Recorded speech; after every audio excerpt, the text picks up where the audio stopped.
This is the fifth time that we've shown your work and goes back nearly 20 years. Wow. And I have to say that it's been a huge privilege for us to be able to work with you. And we've sold vast numbers of your stuff, in fact, sells all over the world. And this morning we sold something to Pennsylvania. So it's going all over the place. Thank you, Mike. Thank you. I remember you're saying very, very early on that you didn't sign your work, because in a way you wanted to be like those great potters in the past who were anonymous. That's right, yes. And just made wonderful things. And the crazy thing now is that you are so well known worldwide that everyone at 100 paces knows that the pot is yours. Did you ever expect something like that was going to happen? No, I thought it would slightly backfire somehow. And originally I used to sign my work in 1971 and 2 maybe. In fact, I met somebody today who had a couple from that period. And then I read The Unknown Craftsman, a book by Leach and Yanagi, on how the best pots are made by unknown people. If you go in a museum, there's nobody signing. So I thought that's what I'd do, I'd stop signing. Am I right to think that you started actually as a painter and not a potter? I started at Cardiff Art School when I was about 16, not knowing much about art or anything. In fact, my art master got me to go to art school just because I happened to be good at drawing. So I arrived at Cardiff Art School for about 4 years, doing painting and life drawing, the whole thing. I tried pottery and I couldn't knead the clay, so I ended up etching. I couldn't knead the clay, it was hopeless. But after I'd started my pottery, this was like in 1971 or 2, who should come down the path but the pottery teacher from Cardiff Art School. And he said, "Oh, hello, Clive." It was so odd that I couldn't get into pottery at art school, but there I was with a pottery. It's quite weird. Do you still paint at all? I do, actually. Not so much as I'd like, but during lockdown I did quite a few more. But I try to escape into my loft and try to do something. I mean, there's a wonderful sense of painting on many of these pots.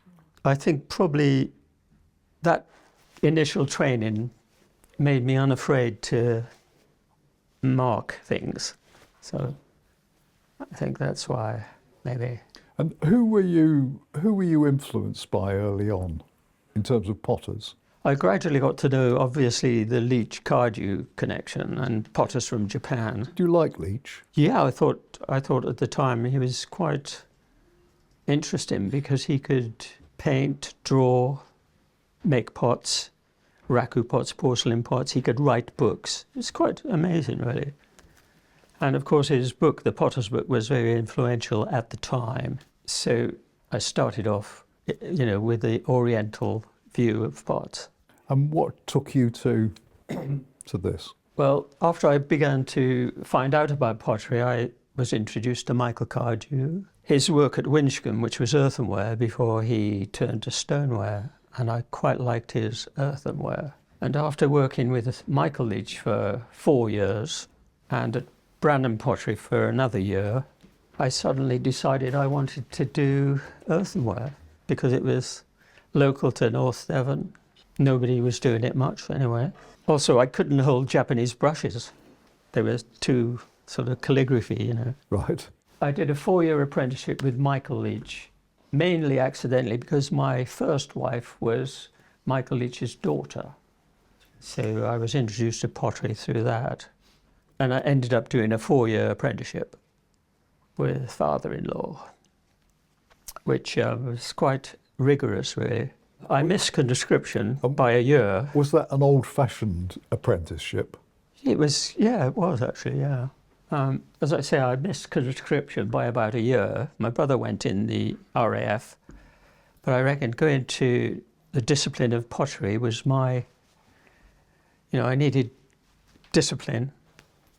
So Michael Leach taught me how to make pots, glaze pots, make clay, pack parcels, polish the floor, stuff like that. And so by the end of it, I was capable in all the areas needed to be a potter. So I was always grateful for that. I remember asking Ken Matsuzaki about how he trained his apprentices and about how he taught them to throw. And he said, throw? And I said, yes. He said, no. I said, well, what do they do? And he said, knead clay, massage, sweep floor. That's it. And that's it. And watch. Yeah. After I left Michael Leach, I worked for a pottery called Branham's Pottery in North Devon. And that was interesting because they had a different take on pottery, because in Michael Leach's small studio, you were just making small pots, maybe 100 a week. But when I went to the flower pot factory, we were expected to make, well, my record was 150 quart jugs in a day. Go. That's that size.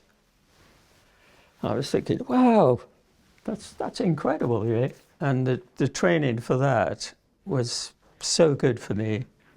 And they showed me how to make large pots as well, because there's different techniques with larger pieces of clay.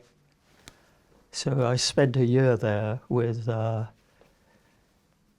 Bill Moore and Frank Parsley. Bill Moore could make 1,000 flower pots in a day. Gosh. Imagine that. And Frankie Parsley could throw, big, huge pots for the garden in one go. So I learned a lot of technique from him, which enabled me to just make big pieces. So that was a marvellous year spent there, really. Clock it in the morning, 8 o'clock, put the ticket in there, and then 5 o'clock, home, exhausted. And have you taught another generation in that way? Yes, I guess probably about 10, apprentices over the years, including a couple of years ago we had Hamada's apprentice working at the pottery in a kind of exchange. One of my apprentices now makes reproduction pottery for movies and things. Really? Yeah. So if you watch Pride and Prejudice and you see a medieval jug, that's Jim. Very good. And you're really fated in Japan, aren't you? Yeah, they seem to like slipware. Yeah. I think I've just sent out an exhibition last week, and I sent out one in the autumn, so they keep wanting more. English slipware. I think you're being really modest about what they feel about you in Japan. And I'm not sure that I can think of another potter who's actually managed to do what you've done with the Japanese market. That's nice. It's quite interesting because you could cycle around in Japan and go into for a cup of coffee somewhere, and they look at you and say, "Oh, you're English" or whatever, and they find out my name and they go, Bowen-san,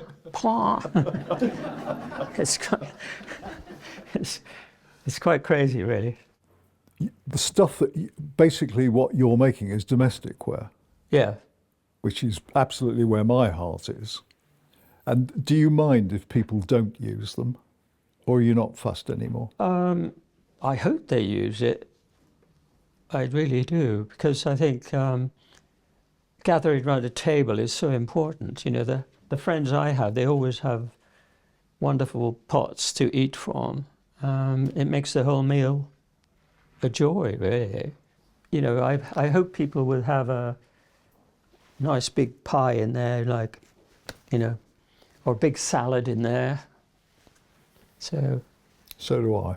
yeah, hopefully. And then, if we're really lucky, they crack them or break them and come have to back. come back and buy another one.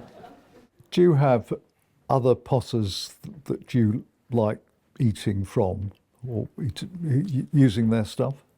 Our house is full of different potters, really. Japanese pots, English pots. The mugs are all different, I think.